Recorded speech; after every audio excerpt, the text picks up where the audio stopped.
Bismillahirrahmanirrahim. Dear student, Assalamu alaikum. Hopefully everyone is fine. Today our topic is about behavior from chapter 19 for class 2nd year biology. Now first we discuss about the learning objective. Today we want to discuss about the behavior, in which we have to discuss the biological rhythm and innate behavior. Now first, how we can define as a behavior? We can define behavior as responses of living organism to a particular stimulus is called behavior. It shows the wide variation in responses. It may be towards to the stimulus or away from the stimulus. So different responses shown by the organism in the perception of the stimulus.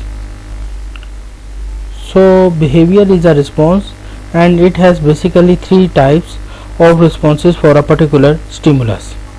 First is positive, that means that attractive or move towards the stimulus, and the second one is negative, that means unattractive or avoidable. That means that the response shows that it move away from the stimulus. Ignore means show no response to the stimulus.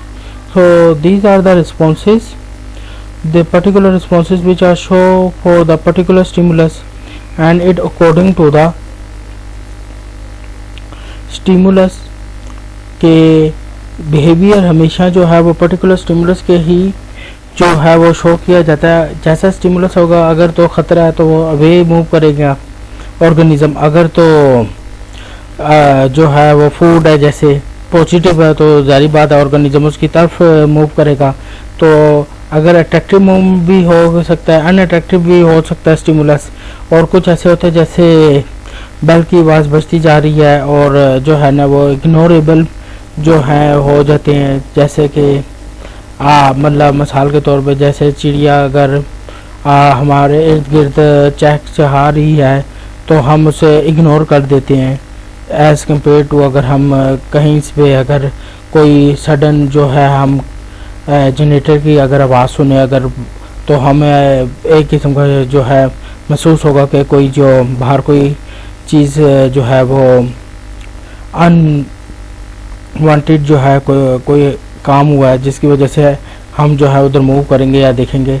लेकिन अगर चिड़िया या परिंदे चहचहा रहे हैं तो उसको हम अपना काम करते रहेंगे और वो उसको हम इग्नोर कर देंगे. तो इस तरह लिविंग ऑर्गेनिज्म के लिए डिफरेंट जो है स्टिमुलस प्रेजेंट होते हैं और वो जो है पर्टिकुलरली जो है उसके मुताबिक रिस्पॉन्सेस आते हैं. वो अट्रैक्टिव भी हो सकते हैं, अनअट्रैक्टिव भी हो सकते हैं और इग्नोरेबल भी हो सकते हैं. अब हम जो है बिहेवियर में बात करेंगे बायोलॉजिकल रिदम्स की. तो सबसे पहले हम इसको कैसे डिफाइन कर सकते हैं? It can be defined as repetition of an activity after some interval of time is called biological rhythm, और sometime it is also called as a biological clocks. For example opening and closing of stomata. आपको पता है plants में जो है day time पे photosynthesis हो रही होती है, तो उस टाइम पे हमने जो है स्टोमेटा जो है वो ओपन हो जाते हैं. रात के टाइम जो है वो जब नाइट होती है तो स्टोमेटा जो है क्लोज हो जाते हैं. तो जो ये opening and closing of stomata है, ये बेसिकली क्या है कि ये रोज़ाना जो है वो सुबह के टाइम जो है स्टोमेटा ओपन हो जाते हैं, रात के टाइम बंद हो जाते हैं. This is the repetition of an activity after some interval of time. That's why it is considered as a biological rhythm or biological clock. इसी तरह flowering of a plant, season आता है और उसमें फ्लावरिंग होती है, फिर उसके बाद फ्लावर गिर जाते हैं, फिर एक ख़ास सीज़न आएगा उसमें जो है प्लांट्स फ्लावरिंग शो करेंगे. इस एक्टिविटी को भी या इसको भी हम बायोलॉजिकल रिदम में कंसीडर करेंगे. फर्दर मोर अब हम इसकी क्लासिफिकेशन अगर देखें या इसकी टाइप्स देखें, अगर हमारे पास if the rhythms is within the 24 hour then it is known as diurnal rhythms. अगर 24 घंटों में जो आपके पास रिदम्स वो एक्टिविटी जो है वो रिपीट हो रही है, तो ऐसी रिदम्स को या बायोलॉजिकल क्लॉक्स को हम डायर्नल रिदम्स कहते हैं। इसकी यहाँ जो एग्जांपल है, कॉमन एग्जांपल, वो opening and closing of stomata है। इसी तरह हमारे पास दूसरी जो टाइप है वो है circannual rhythms. Basically circannual rhythms कौन सी होती हैं? If the repetition takes place after 1 year then it is called as circannual rhythm. जो साल में एक दफ़ा ही जो है वो रिपीटेशन होती है, ऐसी रिदम्स को हम सर्कैन्वल रिदम्स कहते हैं। फॉर एग्जांपल जो है, और ये जो रिदम्स होती हैं basically it is controlled by the gene. For example migration to and from the breeding side, जो बर्ड्स जो हैं वो मूव करते हैं टू जो है वो अपने जो है ब्रीडिंग साइट्स की तरफ साल में एक दफ़ा ही, और क्या होगा वो अपनी ब्रीडिंग साइट्स की तरफ मूव करते हैं, फिर एग्स देंगे और फिर वापस जो है ना आएंगे। तो जो ये माइग्रेशन हो रही होती है बेसिकली ये उनका सर्कैन्वल रिदम है। इसी तरह जो जानवर हैं सर्दियों में हाइबरनेट कर जाते हैं, साल में वो एक ही दफ़ा विंटर सीजन में हाइबरनेट करते हैं। तो ये भी जो जैसे फ्रॉग है वो हाइबरनेट हो जाता है। तो ये जो उसका जो रिदम है, जो उसकी जो एक्टिविटी है, बेसिकली ये हम उसका जो बिहेवियर है इसको हम सर्कैन्वल रिदम में कंसीडर करेंगे इस प्रोसेस को, कि जो फ्रॉग है वो साल में जो है एक दफ़ा विंटर में हाइबरनेट हो जाता है। तो उसको हम क्या कहेंगे, उस एक्टिविटी को जो है वो हमारे पास सर्कैन्वल रिदम कहलाएगी। तो बेसिकली ये जो कंट्रोल्ड और होता है it is controlled by the gene.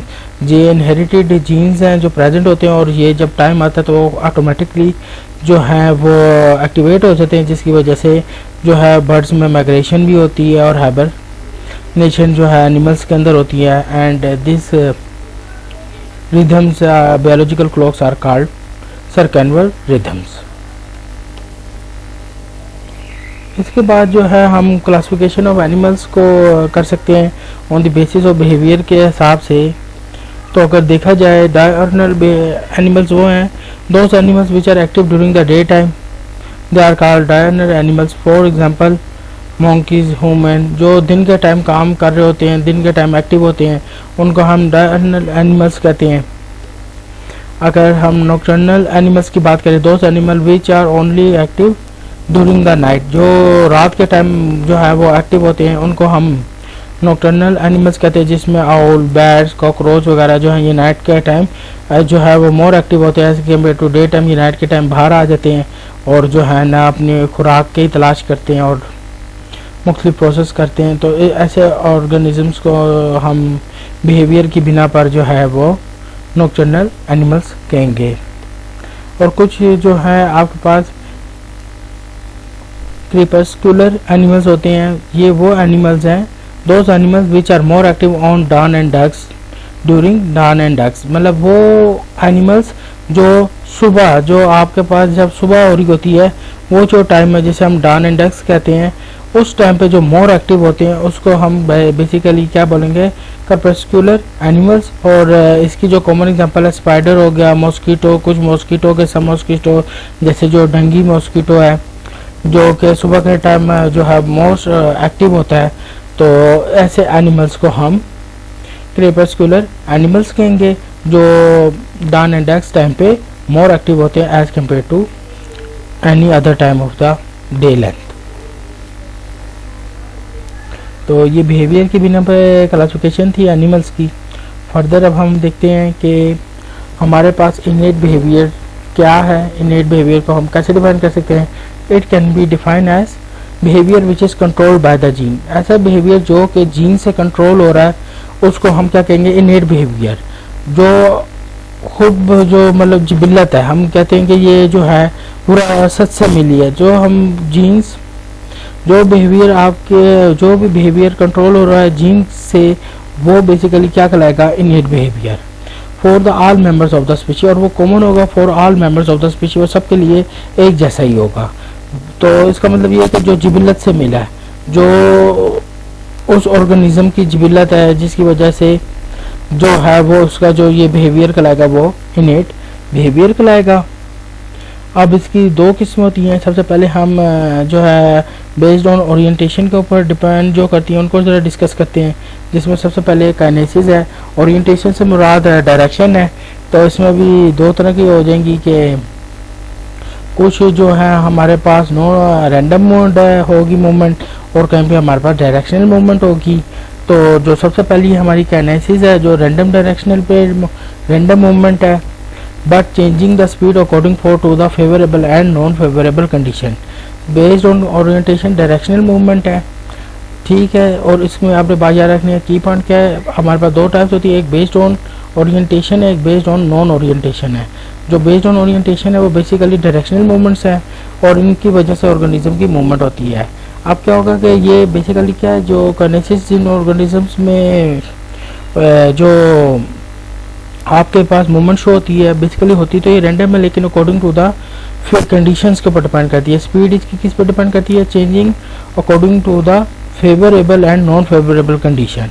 For example अगर हम इसकी कंसीडर करें, leeches live in moist places and move steadily in dry places. तो लीचीज जो है वो मॉइस्ट प्लेसेस में रहना जो है वो प्रेफर करती हैं as compare to dry places. तो ये जो लीचीज हैं वो मॉइस्ट प्लेसेस की तरफ जो है उनकी मूवमेंट और जो स्पीड होगी वो ज़्यादा होगी as compare to the dry places. और ये देन इससे मुराद ये हुआ कि then move random due to the unfavourable condition. और ये जो स्पीड उनकी जो रैंडम है this is because of unfavourable condition.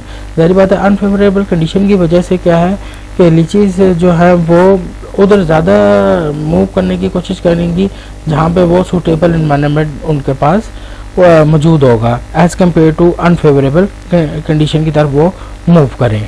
तो ऐसी मूवमेंट जो डायरेक्शनल हो उनको हम क्या बोलते हैं, बेस्ड ऑन ओरिएंटेशन। और ये इनेट बिहेवियर है, ये मतलब कि ये किसी ने सिखाया नहीं है, ये उनके अंदर उनकी जिबिलत के अंदर है, उनको ये इनहेरिटेड है। That's why this behaviour is called इनेट behaviour. तो इसकी जो पहली टाइप थी वो काइनेसिस थी। अब हम ओरिएंटेशन की बिना पर ही जो है सेकंड टाइप जो है वो टैक्सिस है, जिसे हम कहते हैं डायरेक्शनल मूवमेंट है। जैसे इसकी एग्जांपल है, या तो डायरेक्शनल मूवमेंट कैसे होगी, या फॉरवर्ड होगी या वे होगी towards the particular stimulus. For example tortoise moving towards the water after hatching.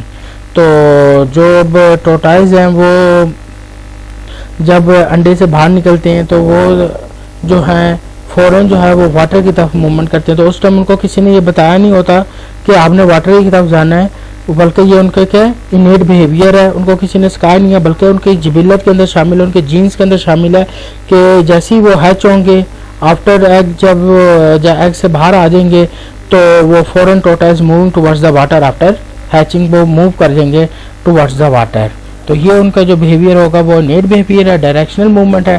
That's why they are consider in the orientational innate behaviour. और इसकी अंदर जो ये किस जो कैटेगरी में आता है उसे हम कहते हैं टैक्सिस। फिर इसके बाद हमारे पास जो अगली टाइप है वो है हमारे पास ट्रॉपिकल मूवमेंट। ये भी डायरेक्शनल ग्रोथ मूवमेंट है। डायरेक्शनल ग्रोथ मूवमेंट से मुराद क्या है कि अगर हम इसमें कंसीडर करें जो रूट है वो मूव करता है towards the negative tropical movement, मतलब वो ज़मीन की तरफ मूव करेगा, वो लाइट से अवे मूव करती है, तो वो से हम क्या कहेंगे नेगेटिव ट्रॉपिकल मूवमेंट। और जो शूट है वो आपको शो करती है पॉजिटिव ट्रॉपिकल मूवमेंट, क्योंकि वो मूव करती है towards the light. That's why they show the positive tropical movement, क्योंकि लाइट इसमें स्टिमुलस है और लाइट से जो अवे मूव कर रही है उसे हम नेगेटिव ट्रॉपिकल मूवमेंट कह रहे हैं। और जो लाइट के साथ मूव कर रही है उसे हम जो है कौन सी मूव और ग्रोथ हो रही होती है, शूट जो है वो जो ग्रोथ हो रही है वो जो मूव कर रही है वो जारी पता लाइट्स के टुवर्ड्स मूव कर रही है। दैट्स वाई जो है वो पॉजिटिव ट्रॉपिकल मूवमेंट शो कर रही होती है। तो ट्रॉपिकल मूवमेंट्स बेसिकली आपकी ग्रोथ मूवमेंट है, डायरेक्शनल ग्रोथ मूवमेंट है। और जो इस स्टिमुलस के अवे मूव करे कि जो भी स्टिमुलस है उसे हम नेगेटिव ट्रॉपिकल मूवमेंट कहेंगे, और जो है उसके साथ मूव करेगी, जो मूव टुवर्ड्स द स्टिमुलस करेगी उनको हम पॉजिटिव ट्रॉपिकल मूवमेंट कहेंगे। तो ये तो था इनेट behaviour on the basis of orientation. अब हम डिस्कस करेंगे नॉन ओरिएंटेशन इनेट बिहेवियर्स को, जिसमें सबसे पहले हम रिफ्लेक्सेस की बात करते हैं। रिफ्लेक्सेस के अंदर बेसिकली क्या होती है, suddenly involuntary action of the body, जो ऐसी एक्शन जो इंसान के अपने अनकॉन्शियस का मतलब ये भी यही है कि जो हमारे अपने काबू में नहीं होता। और जैसे कि अगर हम किसी चीज़ को गर्म चीज़ को हाथ लगाएं, हाथ को पीछे फ़ौरन कर दें, या अगर आप जो, और ये बात भी आपने याद रखनी है कि ये जो आपके पास प्रोसेस होते हैं कौन कंट्रोल कर रहा होता है, इसमें डायरेक्ट इन्वॉल्वमेंट होती है स्पाइनल कॉर्ड की। स्पाइनल कॉर्ड इनको कंट्रोल कर रहे होते हैं। और जैसे कि आप अपनी आंखों के आगे हाथ रख लेते हैं, जैसे कि एक्सट्रीम लाइट एकदम आपके, अगर फ्लैश लाइट आपकी आंखों पे पड़ती है तो आप फ़ौरन अपना हाथ आंखों के ऊपर रखते हैं, तो ये बेसिकली क्या होगी, एग्जांपल होगी नॉन ओरिएंटेशन इनेट बिहेवियर के। फ़ौरन जो है वो आप जो है उसके रिस्पॉन्स जो शो करते हैं, तो ये किसी आपका कॉन्शियस माइंड ने नहीं कंट्रोल किया था बल्कि अनकॉन्शियसली आप करते हैं। दैट्स वाई इसे हम कहते हैं इनवॉलंटरी एक्शन है, ये हमारे कंट्रोल में नहीं है, और जिसकी वजह से ये जो हमारे पास है इसे हम नॉन ओरिएंटेशन इनेट बिहेवियर में कंसीडर करते हैं।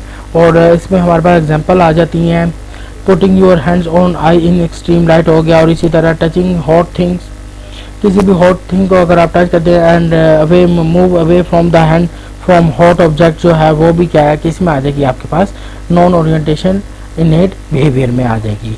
तो पहली तो इसके अंदर जो आती है वो रिफ्लेक्सेस की जो है टाइप है, और जो सेकंड वन है वो इसकी इंस्टिंक्ट बिहेवियर है। अब इंस्टिंक्ट बिहेवियर क्या है, which is controlled by the genes. Instinct behaviour basically the complex innate behaviour, और इनेट बिहेवियर आप पढ़ चुके हैं, अभी हमने पहले भी डिस्कस किया है कि इनेट behaviour basically control by the gene. जो ऑर्गेनिज्म की जिबिलत है, जो उसको पैदा होते साथ ही पहले से उसके अंदर मौजूद है, जो उसके अंदर हुनर पहले से उसके अंदर मौजूद है, किसी भी ऑर्गेनिज्म में जो पहले से उसको सिखा दिया गया है, जो उसकी जिबिलत है, जो उसके जीन्स ने उसको तय कर दिया गया है, जो जीन्स उसके पास मौजूद हैं और जो जीन्स से कंट्रोल हो रहे हैं, वो सारी जो बिहेवियर की जो टाइप होगी उसे हम इनेट बिहेवियर भी कहेंगे, इंस्टिंक्ट बिहेवियर भी कहेंगे। और ये बेसिकली क्या है, ये जो इनेट या इंस्टिंक्ट बिहेवियर है जो कंट्रोल हो रही होती है, ये कंट्रोल होती है बाय द जीन्स। अगर हम इसकी एग्जांपल की बात करें तो सबसे पहले हम एग्जांपल कंसीडर करते हैं फ्लाई डिगर वेब्स की। इसकी लाइफ जो है वो 2 to 3 मंथ है, और ये ढाई होने से पहले जो है वो एक होल क्रिएट करता है, उसके अंदर 2 एग्स जो है वो ले करेगा, और उसके बाद क्या करता है, ये जब ले कर देगा तो खुद जो फिर जो है कैटरपिलर को किल कर देगा। कैटरपिलर जो है उसको मार देगा और then cover it with mud and dies, और अपने आप को भी उसके जो मड है उसमें कवर करके और खुद भी मर जाएगा। फिर क्या होता है, the larva come out of the egg and eat up the caterpillar. जो लार्वे हैं वो बाहर आते हैं अंडों से और वो कैटरपिलर को खा लेते हैं। तो ये अगर देखें खाली सिर्फ 2 से 3 मंथ इसकी लाइफ स्पेन है। ऐसे इनेट बिहेवियर, ऐसे जो जीन से ज़्यादा कंट्रोल होते हैं, ऐसे ऑर्गेनिजम्स की लाइफ स्पेन बहुत कम होती है। ये भी बात याद रखिएगा, ये की पॉइंट है। अगर एमसीक्यूज़ में कभी आ जाए कि जिनकी लाइफ स्पेन ज़्यादा होती है तो उनके अंदर लर्निंग बिहेवियर ज़्यादा होगा, ज़्यादा बेहतर डेवलप होगा as compare to the innate behaviour. और जिनकी लाइफ स्पेन बहुत कम है, जिनकी लाइफ स्पेन कम होती है, तो उनके अंदर जो इनेट बिहेवियर है वो वेल डेवलप होगा, क्योंकि उनके पास सीखने का इतना टाइम नहीं होता। तो उनको जो है जो फ़ौरन उनकी जिबिलत ही में डाल दिया जाता है कि जो है ताकि वो अपने जो सर्वाइवल हैं, सर्वाइवल फॉर द फिटेस्ट आप समझ लें, या सर्वाइव इजीली कर सके, क्योंकि उनको इनेट बिहेवियर जो है वो फ़ायदा दे सके ताकि वो सर्वाइव कर सके। तो ये जो जैसे फ्लाई डिगर वेब से सिर्फ 2 to 3 मंथ इसकी लाइफ है, और ये होल क्रिएट करेगा, 2 एग्स देगा और कैटरपिलर को मार के और ख़ुद भी उस मिट्टी में कवर हो जाएगा और ख़ुद भी मर जाएगा। और उसके बाद जब लार्वा आएंगे वो कैटरपिलर को खा लेंगे, और इस तरह क्या फिर नेक्स्ट ये क्या है, लार्वा से जब वो अडल्ट में फॉर्म में जाएगा तो वो फिर डिगर वेब्स बन जाएगा, फ्लाई डिगर वेब्स। और फिर इसी तरह वो भी क्या होगा कि जब उसने एग देने होंगे तो होल क्रिएट करेगा और कैटरपिलर को मारेगा और फिर मड में खुद भी कवर हो जाएगा और डाई हो जाएगा, और ये साइकिल चलती रहेगी। तो इसको बिलीव करना, it is hard to believe, इसको बिलीव करना तो मुश्किल है, लेकिन ये क्या है कि ये उनकी जिबिलत में शामिल है, उनका इनेट बिहेवियर है। और ये बात आपने याद रखनी है कि ऐसे ऑर्गेनिजम्स जिनके इनेट बिहेवियर स्ट्रॉन्ग होते हैं या वेल डेवलप होता है, उनकी जो लाइफ स्पेन होती है वो कम होती है।